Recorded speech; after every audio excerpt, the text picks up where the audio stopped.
Kia ora team, and welcome to this quick video on how does a compass work. If you're watching this out of general interest or in one of my other science classes, welcome. If you're part of my gamified class, you should be following along with the quest the right direction. So without further ado, let us begin. Compasses have helped lost souls find their way home for more than 2,000 years. But how does a little needle actually know which way is north? Well, in a sense, the Earth is a giant magnet. The Earth has a magnetic field extending thousands of kilometers into space, but there is actually no magnet inside Earth. Okay,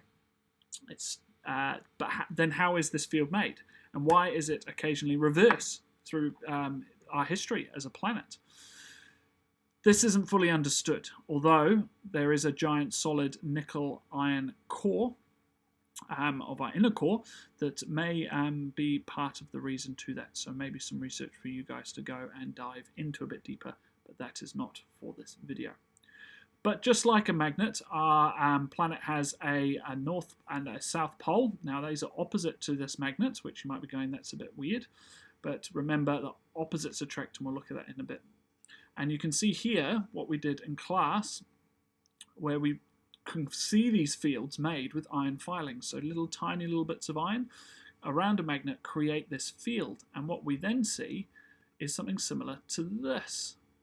And the magnetic field of our planet going round in similar patterns here. So both have a north and a south pole, just like a magnet does, just like Earth does. And these poles can interact with other magnets in the same way that magnets do, say, on your refrigerator. It is this magnetic field that also does something very special for our planet by deflecting the harmful solar winds and radiation that come off our sun and from other areas in space. So I talked a little about these things called poles. Well, what are they? Well, every magnet has them, and they are these parts of the magnet that attract other iron metals. So there's a few little rules that we have to think about. So the first one is that opposite poles attract. Okay, so the north and the south here you can see attracted each other. Whereas if we put two of the same poles together, they will repel. And that goes the same for the north. They will repel from each other. And you would have done this with playing with magnets in the past when you're trying to force them together, those really powerful magnets, and feeling like the man when you've actually done it, to just seeing them bounce off each other. And the needle in your compass is also a tiny magnet, made from magnetic rock like iron and suspended in liquid so that it can swivel freely. So when you hold the compass level, the north pole of the needle naturally aligns with the opposite pole of the Earth's magnetic field, and that spot on the top of the globe, north, and that was what we call magnetic north. So a little bit about a compass. These were used for direction finding and navigation, especially at sea, where there might not be other ways, such as recognizing landmarks that you could use. So a compass has these things called bearings, and they're based on a circle divided into 360 degrees, which is also what we can divide a circle into, equal amounts.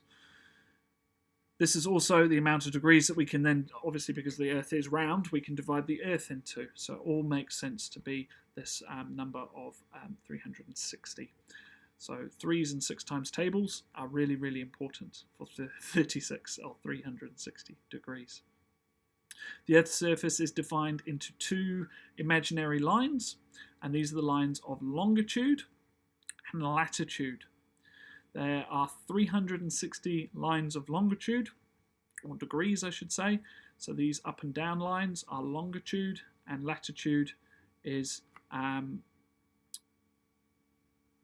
as the horizontal lines that we go across the Earth, so things like the equator. So, just get my notes here. If we know where north is, we can use some other tools and some mathematics to then work out with surprising accuracy where we are on the planet. And we'll look at those other tools in a separate video just to not overwhelm you with information today.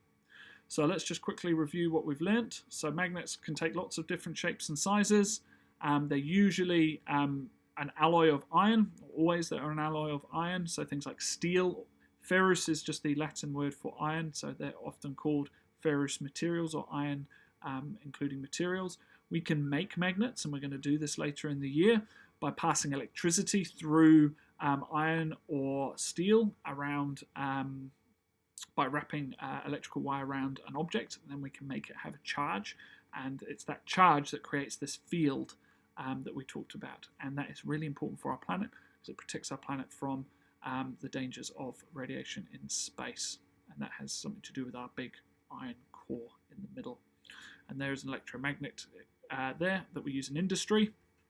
And the cool thing about electromagnets is, unlike a normal magnet, we can turn it on and off. There's this force field that is surrounding all magnets, including our planet, that is known as the magnetic field.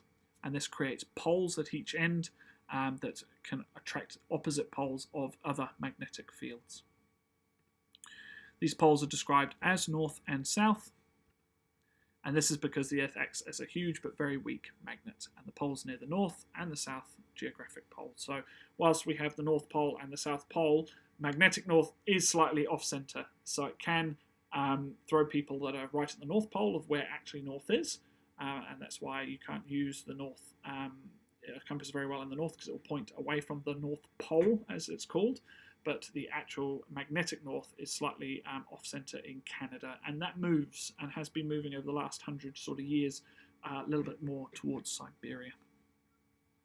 So there we have it, some new keywords, things like repel, attract, magnetic field, magnets, all these things are things you need to know.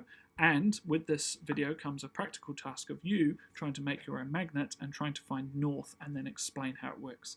So I hope this video was entertaining and very educational for you. I hope you got something out of it. I'll catch you in class.